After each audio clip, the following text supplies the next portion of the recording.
Yeah, man. This country, you guys, I love living here in the United States. I can't think of anywhere else I'd want to live. Some people say, well, you're Mexican. Wouldn't you rather live in Mexico? I love Mexico. Just visiting. Oh, I like it right here. That's why it kind of bothers me whenever people go, what is it like being a Latino comedian? I go, I don't know. I'm a comedian who happens to be Latino. What's the difference? The difference is my special will air on Comedy Central, not Telemundo.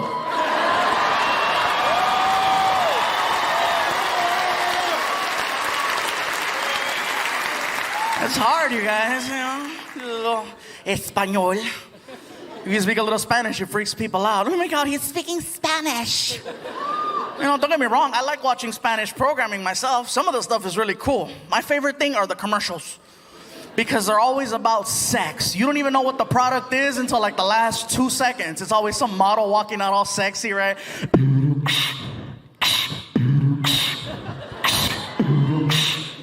Hola. Ay, qué rico. And on the 28th second, right? Ah! Pepsi.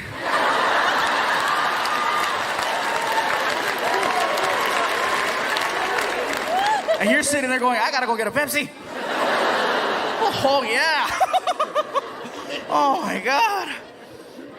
I have a thing for soda. I love it, man. I know they gave me water, but, a soda. I didn't even see that right there. Right? Excuse me un momento. Pepsi. No, that's actually diet, which is cool. I'm not on a diet, and it's funny because people go, well, then why do you drink diet soda? So I can eat regular cake. I love cake, man. Are you kidding? By the way, I want to thank the 3 people who brought me a cake personally. I have them in the bag. I really appreciate that. It was very nice of you. The management and the promoters are freaking out. They're like, Gabriel, why do they all bring you cake? I go, because on TV, I talked about one time how much I love cake, and so people bring it. My friend Mando got mad. He's like, why don't you talk about hookers? But yeah, somebody asked me earlier too. They said, Gabriel, when you get to do your special, are you going to do anything about the country? Are you going to talk about politics? Well, I'm going to talk about, first of all, how I love this country and I wouldn't want to live anywhere else. I know that half the world right now thinks that our leader is the devil, and most of us would agree. He's not, I don't have to make fun of the president. He does it by himself. Okay? He does it by himself. Every time he comes on TV, I can't wait to hear what he has to say, especially during press conferences, right? Mr. President, question. It's been over a year. What is your plan for Katrina? We're going to find her. That's right. And we're going to bring Katrina to justice. We have every reason to believe Katrina's connected to Al-Qaeda. K to Katrina. They both start with a K. Our president got elected. I didn't vote for him, but then again, I didn't vote for the other guy either. I was just like, How Bush won is beyond me. Americans, we love to vote, but we don't vote for presidents. We vote for things like American Idol. Because that's fun. Voting for presidents is not fun. Voting for American hit, she bang. That's what they should do for presidents, just put both guys on TV for 1 hour. Call it something catchy like, who's gonna run this bitch?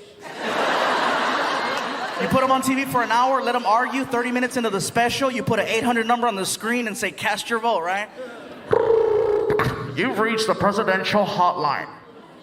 For George Bush, press 3. John Kerry, press 4. Other options, press 5. You don't like either one? Press 5. Please hold.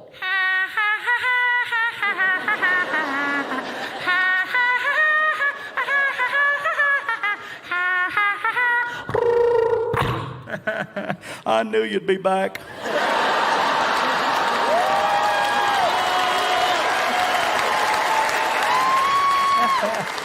That's right. You know you miss your daddy.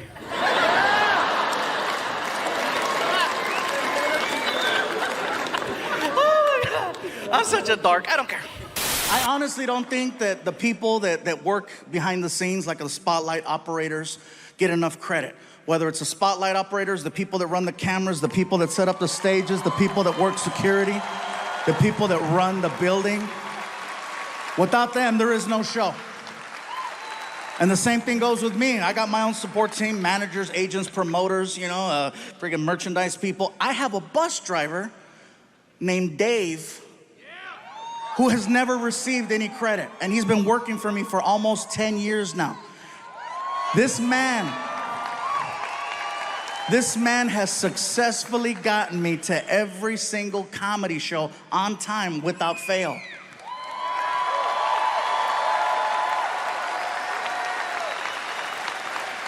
If I had to describe him to you, okay? Dave looks like the word America. Not America, America. He's about 6 feet tall, he's white, he has a gray beard, and he wears a trucker hat. And he's gotta be one of the most hardworking people I have ever met. Now, when I say hardworking, hey, I'm on the road 46 weeks out of the year, so I know. Difference is, I fly home every Monday, Tuesday, Wednesday. Dave stays on that bus and he gets it to the next city where we meet him. He works anniversaries, holidays, special moments.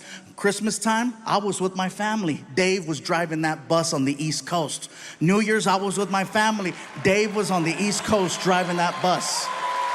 One of the hardest working people I've ever met. I just want to give him a shout out.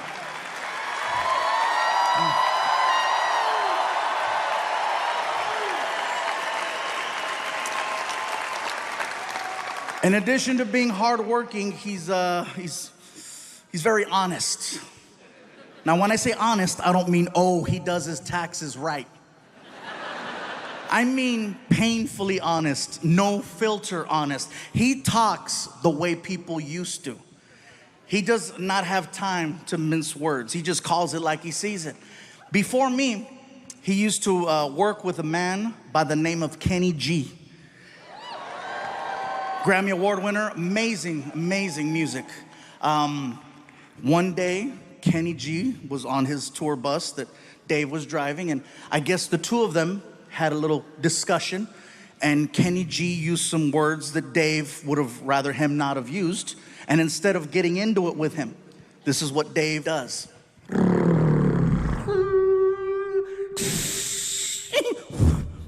Kicked Kenny G off of his own bus. Because he would rather lose his job than lose his self-respect. And that's the man I work with. He's a bad dude. You guys are clapping, but you should have seen the interview. Oh man, it was a good one. He looks at me and he says, hey, let's get one thing straight. I don't give a shit who you are. You treat me right, I'll treat you right. You pay me on time, you'll live. Not to mention the fact that he keeps that tour bus squeaky clean. And he takes a lot of pride in that as well. One night, I was drinking on the bus, and I go to put my cup down, and I missed the table, and the cup hit the floor. I didn't get up right away to get the cup, because I figured I'm gonna get up in a couple minutes and make myself another drink. I'll pick up the cup then. Dave sees the cup on the floor, and then he looks at me and says, hey, I ain't your mama, pick that shit up.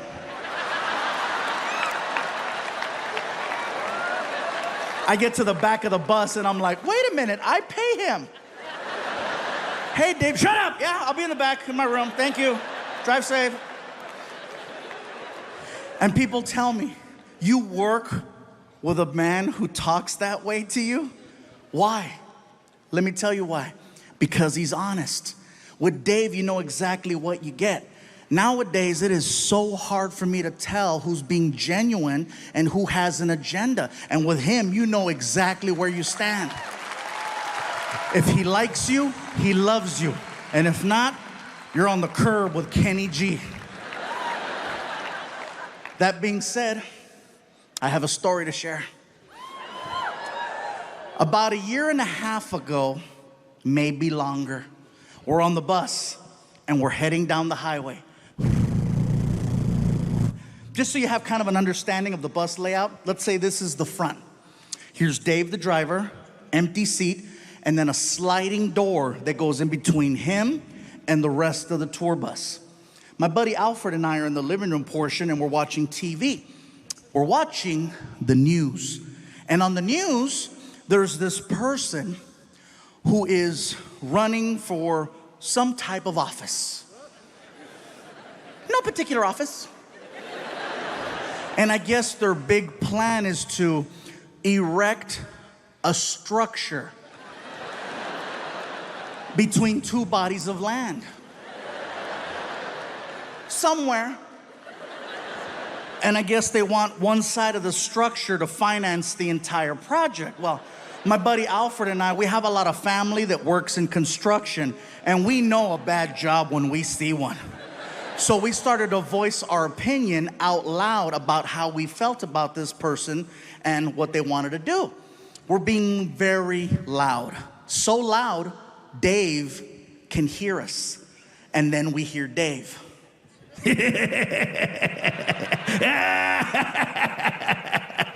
America.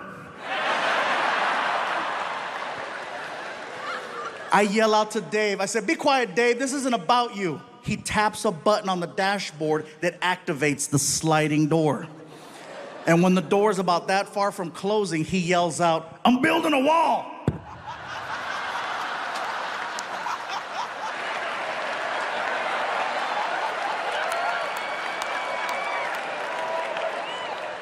I couldn't even get upset because I was too much in shock over the fact that that came out of someone 4 feet away from me. My buddy Alfred and I, we look like chickens. We're like, my cell phone goes off. I take out my phone, and there's a text message from Dave. And I said, "That's right, he better say I'm sorry. He better say just kidding." I open up the text message, and it says, "And you're paying for it."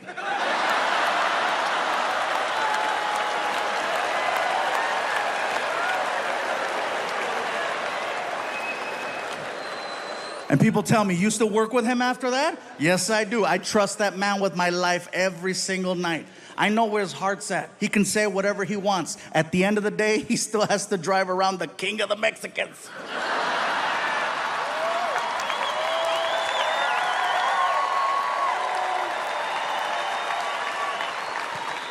The point to this story is, just because you have a difference in opinion, it doesn't mean that you can't have respect for one another, that you can't have love for one another, that you can't have incredible friendships with one another. It's our differences that make us special. What a lot of us need to work on is our delivery. It's all in the way you say things. That's why text messages are always misinterpreted, because you read the text according to how you feel. What does he mean, hello? Yeah.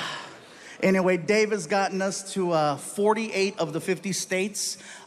He doesn't travel with us outside of America. He prefers it that way. I took a road trip about a year ago after I got rid of the Beetle in the SUV. Took a road trip from LA to Phoenix to go perform at this club. Let me tell you who's in the car. I'm driving. I got my buddy Armando riding shotgun. He's another fluffy guy. We call him Sexy Bitch. Well, I don't call him that. His wife calls him that. He's a sexy bitch. Anyway, in the back seat, I got my friend Martin. Next to him is my friend Felipe. So we take off. We're on the 10 freeway. We're passing all these Indian casinos. Sorry, we're stupid like that. Anyway, all of a sudden, all these cars start passing me, right? I'm getting annoyed because I'm driving a... I said, next car that tries to pass me, I'm not gonna let him. So I'm looking in the rear view mirror, waiting, and I see a silver dot. The silver dot turned out to be a little car with 2 hoochies in it, right? So some of you guys are going, how do you know they're hoochies? Because my friend Martin was in the back seat going, I feel a disturbance in the force. They tried to go around and I cut them off. I'm having fun. They're back there, whatever. My friend Felipe is in the back seat yelling at me. Fool, what are you doing? I go, dude, don't worry, I'm having fun. Gabriel, you're gonna get pulled over. Dude, I'm okay, it's cool. We're arguing, going back and forth. I'm not paying attention. I don't see a California highway patrol officer creeping up on us. All of a sudden I hear, whoo! I look at the speedometer, 102. Oh, I freaked out. I pulled it.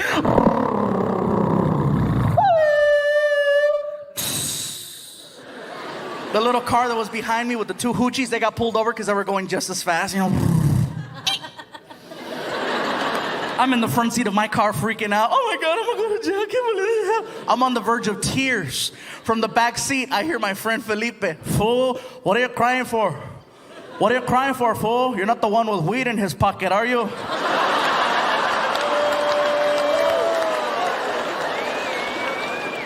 You have drugs in the car? I told you to slow down, didn't I? But no, Pikachu knows everything. Shoot, everybody roll down your window. I heard the car. Mando, fart. Do something, man. The cop walks over to the window, looks in, sees my face, recognizes me from TV, right? He's like, hey, I know you. You're a comedian. Yeah, you're that guy from Comedy Central. You're the guy that does that joke about his friend at a hotel and you crank call him and you call him a dirty Mexican and then you go, but it was funny, huh? Oh, I love that joke. That one, and when you go, chocolate cake. Oh, I love that joke. I hate to do this to you, but we got 2 cars involved. I need your license and registration. Okay, here you go. Here you go. So he takes my info, goes back to the car with the 2 girls in it, right? The whole time he's back there, I tell everybody in the car, check it out. He just recognized me from TV. Maybe if we have some fun with him, crack some jokes, maybe he won't take the car. I don't care if I get a ticket, but as long as he doesn't take the car. Mando, be silly, crack a joke. Martin, be funny. Felipe, what, fool? Shut the hell up. So the cop comes back to the car. What the hell were you doing out there? Before I could think of something funny to say, from the back seat I hear, fool, he was testing the suspension. Oh my God, this pothead's gonna get me arrested. Officer, I'm sorry, that's my friend Felipe. That's the guy from the special. That's the guy who says, but it was funny, huh? He's just trying to get me in trouble. I'm really sorry. Whatever. So he goes back to his squad car with my driver's license and he's swiping it in a computer. The whole time he's doing that, he's being yelled at from the back seat of my car. Hey, officer, thank God you have a computer. Last week we got stopped in Mexico. That fool had a Rolodex. The cop starts dying. I go, oh, we got him going. I tell my buddy Mando, give me my CDs. I take out my Bad Boys 2 soundtrack and I pop it in. Track 3 is the theme song to Cops. I tell my friend Felipe, tell me when the cop starts walking. Okay, fool, here he comes. I cranked that song as loud as I could. Bad boys, what you gonna do?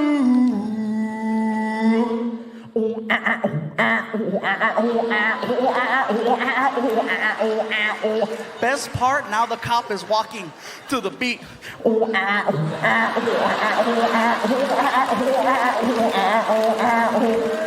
Even better than that, the 2 hoochies in the car can hear the music and they're freaking out. They're like, oh my God, we're gonna be on TV.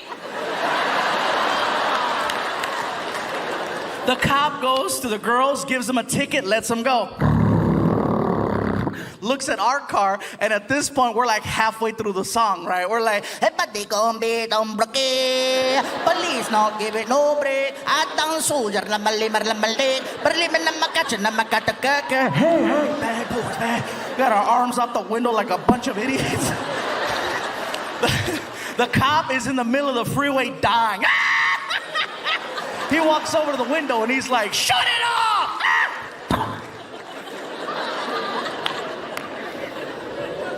Yes, sir. Hands me my license and the registration, and he tells me, Gabriel, I want you to do me a big favor. I want you to keep this tank under 100. You think you can do that? Do that for me. Keep on doing what you do, and you have yourself a nice day. That's it? No ticket? No ticket. I don't know what possessed me to look at this man and go, why? How come the girls got a ticket? And he tells me the coolest thing. He says, "'Cause they couldn't make me laugh."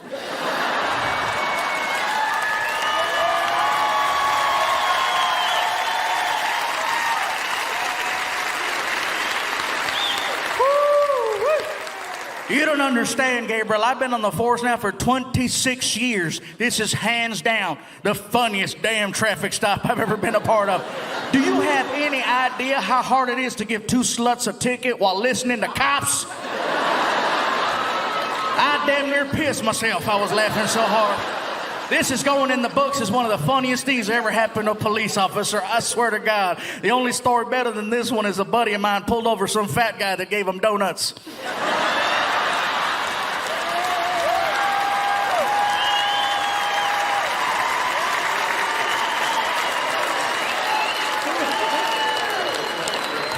So he starts walking away, right? And just as I'm about to start the car.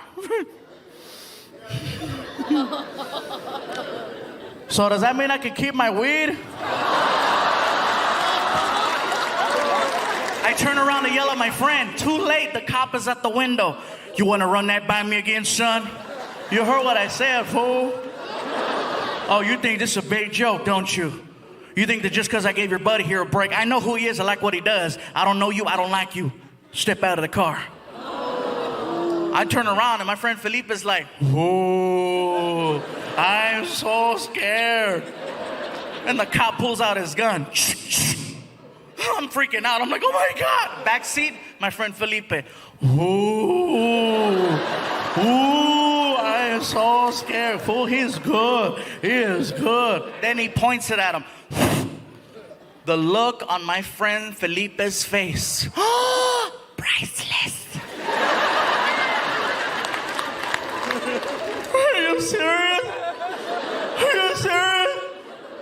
I'm gonna go to jail? I'm gonna go to jail? The cop was like, shh, nah. But that was funny, huh? Like, the only good thing I can say about 2020 for me was the fact that for some reason I managed to lose 70 pounds. Thank you. Yeah, I lost 70 pounds. People ask me, "What's your secret?" I said, "It's no secret. They closed all the goddamn restaurants. That's a secret. I didn't know how to cook. That was the secret. It was me at home with a Foreman grill making weenies. And then we came home and we all turned on our TVs and we watched them lie to us. I'm not trying to be a conspiracy person, but they told us, remember? It's only going to be 2 weeks. That's it. They told us 2 weeks. All right? Ladies and gentlemen, we'd just like to ask that you go home for 2 weeks. Be with your loved ones. Be with your family. Just 2 weeks while we figure things out. Dr. Anthony Fauci has given us some new information to go by. Just 2 weeks. That's all we need. Just 2 weeks. And I apologize for using the same stereotypical old white voice. But that's the one that they used. Because that's the one we listen to in a time of crisis. It couldn't be any other voice. It couldn't be, "No, hombre, cállate, shut up, mira. No más 2 weeks, okay? No más tú. You're gonna go home con tu mamá y tu papá. And if COVID come to the house, you tell COVID, hey, no está aquí, güey. Come back another time, it's okay. Just 2 weeks." It couldn't be any other voice. It couldn't be, "I'll tell you what. This is what you're gonna do, goddammit. You're gonna take your ass home, you're gonna hunker down. You're gonna hunker down, and if COVID shows up at your front door, get her done right there to the face. Okay, that's what you're gonna do. Just 2 weeks." It couldn't be any other voice. It couldn't be, "All right, listen up. Okay, this is what's gonna happen. You're gonna go home, you're gonna be with your family and them, right? And if, oh, you don't wanna laugh at the black voice, huh? Whatever, that's your guilt, not my guilt. I'm fine. I'm fine." But yeah, just 2 weeks. That's what they told us. 2 weeks. And 2 weeks turned into 2 months, turned into half a year, turned into a year plus. And little by little, they told us who was most at risk for COVID-19. Come to find out, it's people over 45. Okay? People who are overweight. Here we go. Diabetics, no chingas. Really? Most at risk, Latinos and African Americans. Bye, Felicia.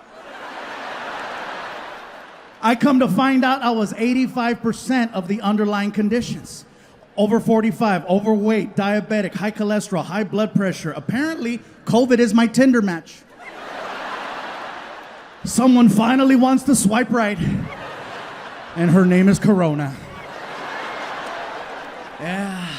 The mask thing is still a thing. Some are for it, some are not. Some places it's required, some places it's optional. Biggest complaint I have heard about the mask is that the mask smells funny. And I'm here to tell you, no, it doesn't. You do. You are smelling what everyone has been telling you all these years. And finally, you're smoking what we've been smoking. Oh yeah. I'll be honest with you, my mask smells delicious. My mask smells like Oreos and Tres Leches cake, okay? If you smell my mask right now, you will Krispy Kreme yourself. It's so good. I feel like selling it on the OnlyFans website to see if I can make some money. Some of you know what's up. Sucio! Yeah, So anyway, Netflix said as soon as there's an opportunity to record a new special, we need a special. So with time going by, there became two options for recording a special in late 2020. One was Florida, and the other was Texas. Some people from Texas cheering? Yeah? Okay. You could cheer all you want. That's where I got COVID. Yeah, chingate esa. So, some of you guys okay? I heard a cough over there. You all right? Don't cough. They just let us come back. I would rather you fart than cough. If you feel another one of those coming, just hold your face, convert the energy, and blow it out the back, all right? And I know the people behind you are like, no, don't do that, don't do that. You let it rip, and if the people behind you can't smell it, then they got COVID. Okay, that's a free home test.